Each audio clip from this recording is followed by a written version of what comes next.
各位观众，大家好。我们今天来看一台客户，他电脑要升级，他一些旧的配备还是可以沿用的。我们先来看一下电源供应器，这个是550瓦的客户的。然后我们来看一下这个微星的电竞显卡，这个是1050 Ti 的显卡，它需要6pin 的电源。这个是客户原来的旧的零件还可以沿用。接着我们来看一下这个 CPU 是第12代 i5-12400F， 这个效能很好，6核虚拟12核 HT 到12核，这个固态硬碟3年保固实权的 512GB， 美光记忆体 DDR4 16G， 华硕主机板 H6EM-K D4。 那接下来我们快速把这些零件组装起来。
好，这个电脑我已经组装好，并且把软体也灌好了。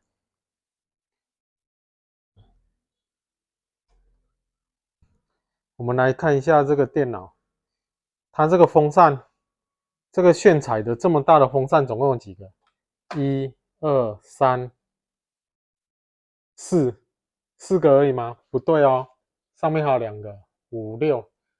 所以这个机壳我觉得不错，而且这个风扇都是机壳自带的。那像这个有时候晚上，如果你晚上要挂机，可是你又觉得这个机壳太亮怎么办？它上面有一个按钮，你按一下，它灯就关掉了，但是风扇还是在转，你看到没有？这个风扇都还是在转的。那你再按一下，它就再亮起来，也就是这个灯光是可以控制的。所以这个机壳非常棒，而且很漂亮，整个透明侧板里面看起来就是漂漂亮亮的。那现在我们来看一下这个电脑的规格跟配置。那主要有一部分的零件就是客户他升级的，大部分的零件升级，像 CPU、记忆体这些有升级，显卡跟电源供应器它是有保留的。我们来看一下这个 CPU 是12代 i5-12400F， 那系统我们灌起来是Win11专业版 22H2。我们先来看一下详细的 CPU 规格。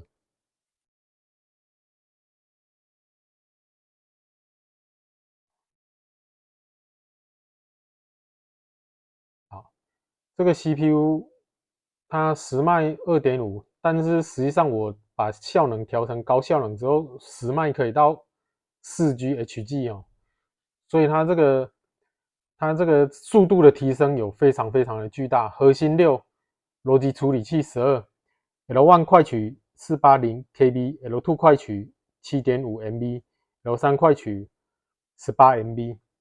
记忆体的部分是DDR4 16G 的记忆体。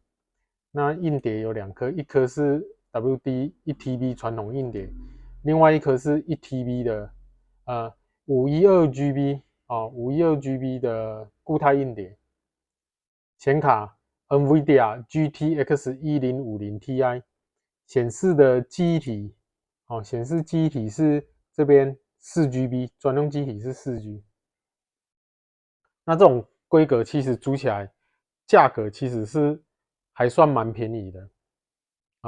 那再来就是跑 3A 大作来讲，如果你的解析度开 1080P， 大部分的 3A 大作都还是算顺的。就特效中等，然后 1080P 的话，所以这个是很物超所值的一台中低阶电竞机。然后这个灯光真的是很漂亮，我非常非常的喜欢。这个机壳也介绍一下这个机壳是这一排的松盛的一个机壳，它这个中文名它写一个荔枝非常的接地气。看一下RGB 定光风扇有6个所以这个物超所值的机壳。那今天影片就到这边，谢谢各位的观看，喜欢的请订阅、点赞加小铃铛，拜拜。